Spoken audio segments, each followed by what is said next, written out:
ధర్మపురి అరవింద్ గారు, మీరు గౌరవ తెలంగాణ ఎంపీ, మా తెలంగాణ బిడ్డ, మేము ఎంపీగా స్వాగతిస్తాం. కానీ మీరు ఎప్పుడు నోరు తెరిచి మాట్లాడినా కానీ కూడా తెలంగాణ రాష్ట్రానికి ముఖ్యమంత్రిగా వ్యవహరిస్తున్న గౌరవ ముఖ్యమంత్రి వర్యులని నీ ఇష్టం ఉన్నట్టు మాట్లాడితే బాగుండదు అని చెప్పి తెలంగాణ రాష్ట్ర ప్రభుత్వం ద్వారా అదేవిధంగా కాంగ్రెస్ పార్టీ పక్షాన మిమ్మల్ని హెచ్చరిస్తూ ఉన్నాం.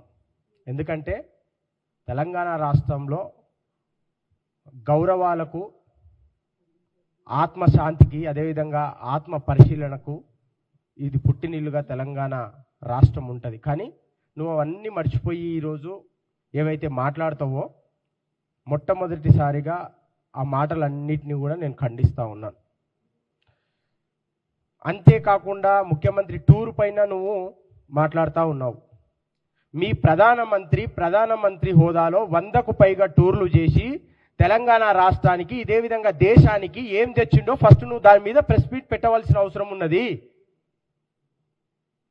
2.5 సంవత్సరాలలో తెలంగాణ రాష్ట్రంలో కాంగ్రెస్ ప్రభుత్వం వస్తే ఓర్వకుండా ఈరోజు గౌరవ ముఖ్యమంత్రి వర్యుల టూర్ని, షెడ్యూల్ని ఇష్టం ఉన్నట్టు మాట్లాడుతూ ఉన్నావు. అంటే ప్రెస్ మీట్ పెట్టడానికి కాంగ్రెస్ వాళ్ళకి రాదనుకుంటున్నావా ఏంది? మేము కూడా మాట్లాడతాం, మేము కూడా తెలంగాణలోనే పుట్టినాం నీలాగా. కానీ విలువలు ఇవన్నిటితో కూడుకున్న, మానవత్వంతో కూడుకున్న ప్రజలందరూ ప్రజల దగ్గరికి మనం పోయే ముందు, ప్రజల్లో మాట్లాడే ముందు క్రమశిక్షణగా మాట్లాడడం ముఖ్యంగా నేర్చుకోవాల్సిందిగా ధర్మపురి అరవింద్ గారికి సూచిస్తూ ఉన్నాం.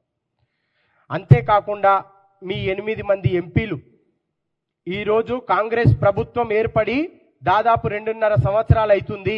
తెలంగాణ రాష్ట్రానికి ముందుగా మీరు ఏం తెచ్చిండ్రో ప్రెస్ మీట్ పెట్టి చెప్పి ప్రజలందరికీ కూడా చెప్పవలసిన అవసరం ఉంది. దీని మీద మాట్లాడరు. ఇవాళ మూసిని అడ్డుకుంటారు, ఇవాళ హైడ్రాని అడ్డుకుంటారు, ఇవాళ ముఖ్యమంత్రి టూర్ను అడ్డుకుంటారు, విమర్శలు చేస్తారు. ఇది ఎంతవరకు కరెక్టు? సరే, నువ్వు 10 సంవత్సరాలుగా నిజామాబాద్ ఎంపీగా ఉన్నావు.